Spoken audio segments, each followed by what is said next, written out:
was in jail.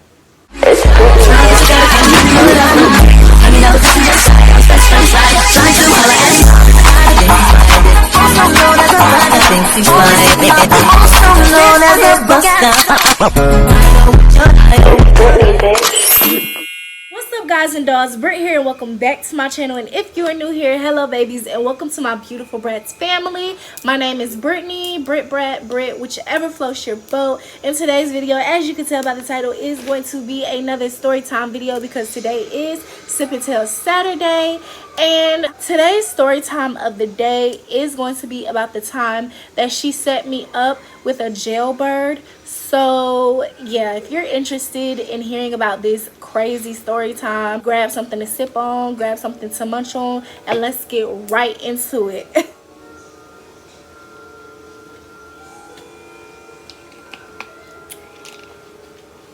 So today's sip of the day is a peach crush. I really been craving the watermelon crush, but they were all out at the specific store that I went to, so I just had to settle for the peach crush.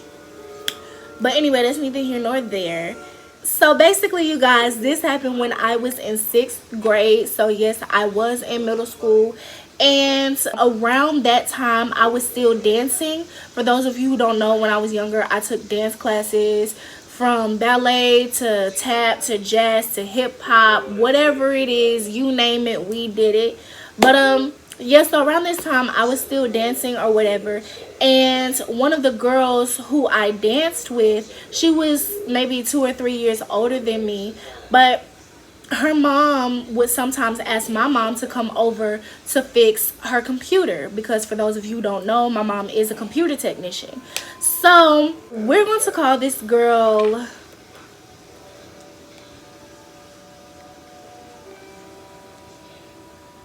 let's call her Layton. Layton and I were not friends necessarily. I do want to put that out there. However, because I was spending most of my evening at her house because my mom was fixing their computer, we got to know each other a little better. More so, I got to know her more than she got to know me, because I rarely talked to her. I kind of just listened when she spoke. But yeah, so that was kind of like the extent of our relationship, friendship, whatever you want to call it.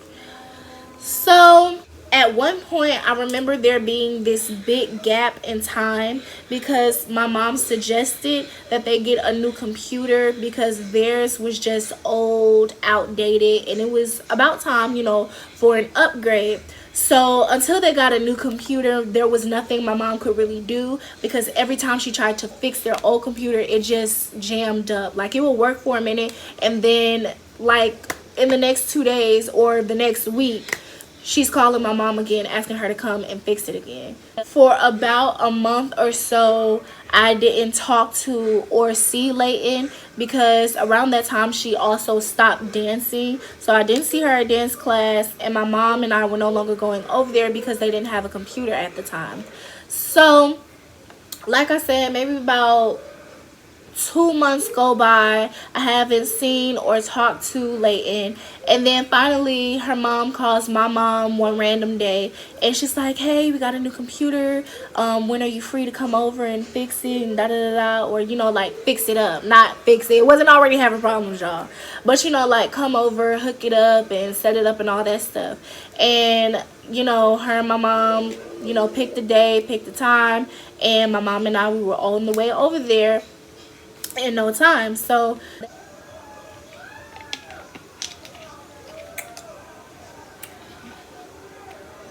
when we got there, Layton and I, you know, we just went to her room and talked, and she pretty much kind of just caught me up on everything that had been happening in her life. And again, as I always did, I just sat there and I just kind of, like, you know, listened to what she had to say. So she's telling me about this guy that she's been talking to or whatever, and then she proceeds to tell me that he has a younger cousin. She either said brother or cousin, something like that. And she was basically asking me, was I interested? Now, let me explain something to y'all.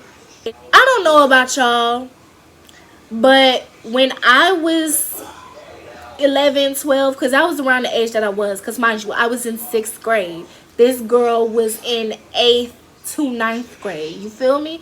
So as an 11 to 12-year-old, the farthest thing from my mind was boys. You get what I mean?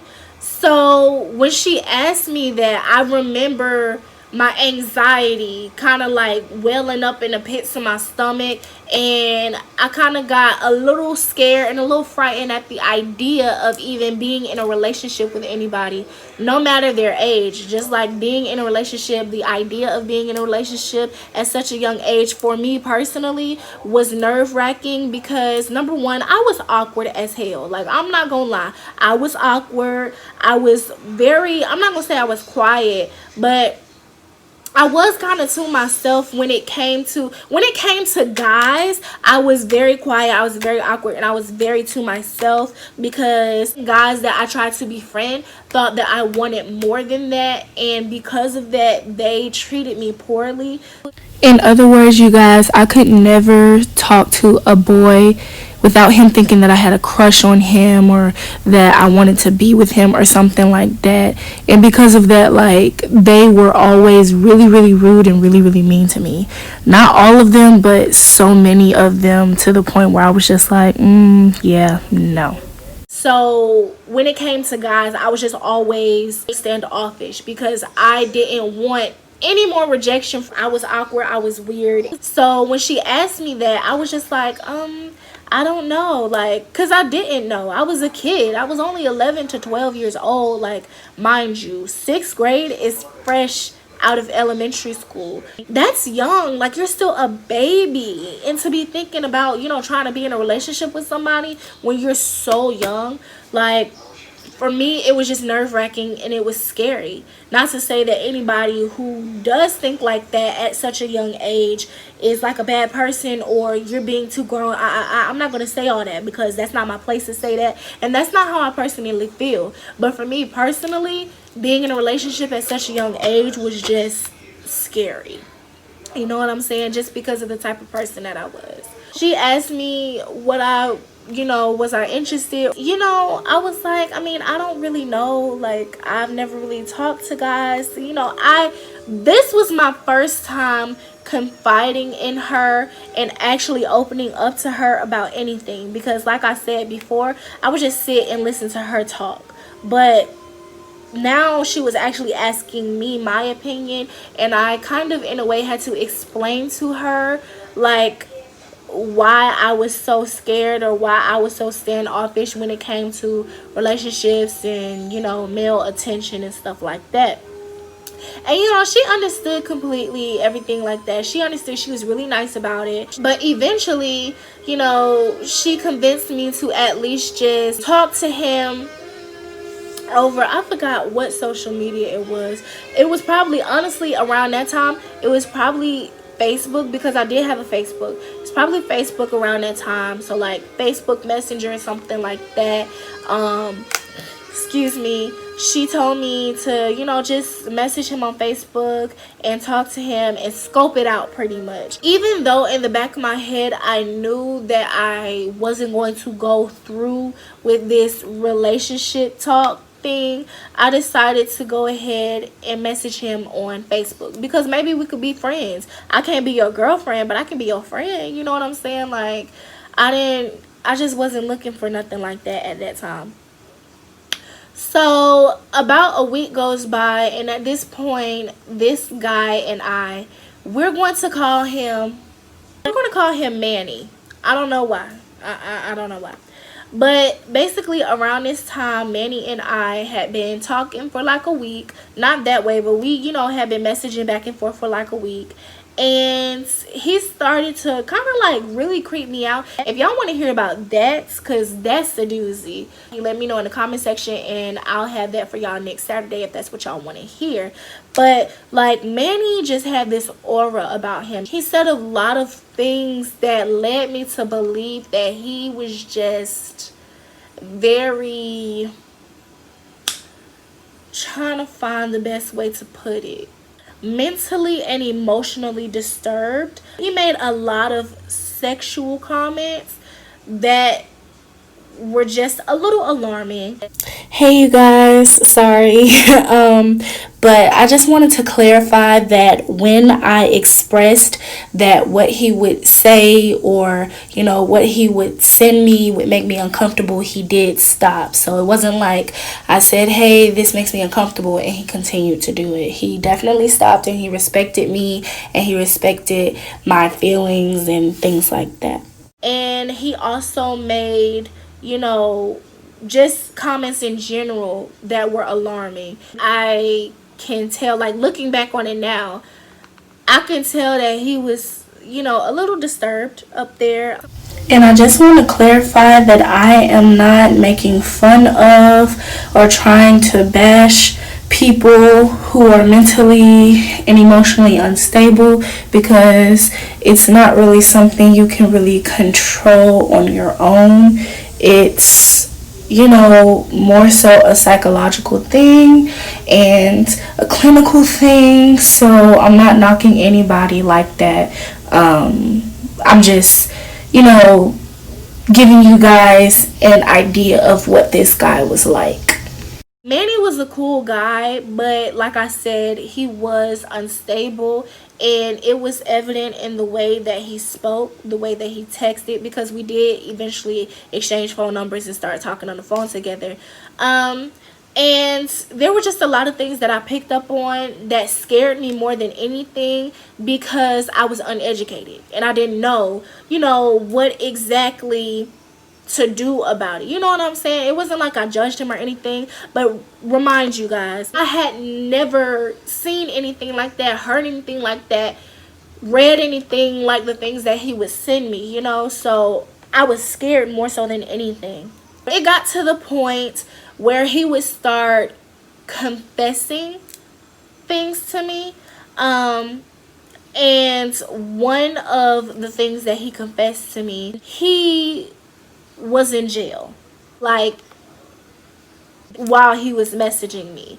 And a lot of people, like, I was confused, because I was like, wait, is that even possible? Like, how is that possible? You shouldn't be able to text anybody or do anything like that from a jail cell. So for the longest time, I did not believe him. Like, for the longest time, I was like, he's lying. But I kind of just like went along with it when he was texting me. I was scared talking to this guy. Like, I cared about him because, we had been talking for such a long time that he had become a friend of mine. So I cared about him and I was worried about him, but I was also afraid of him. So I just kind of like went along with any and everything that he told me.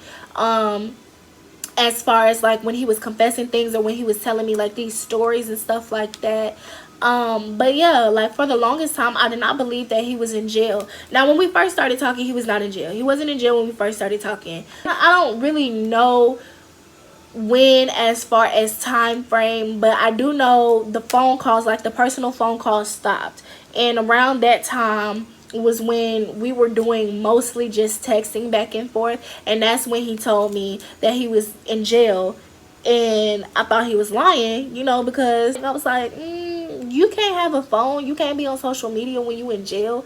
But now every day you see these people on Instagram posting pictures of themselves and they inmates in jail, and I'm just like, so there was a possibility that he was in jail when he was talking to me. You know what I'm saying?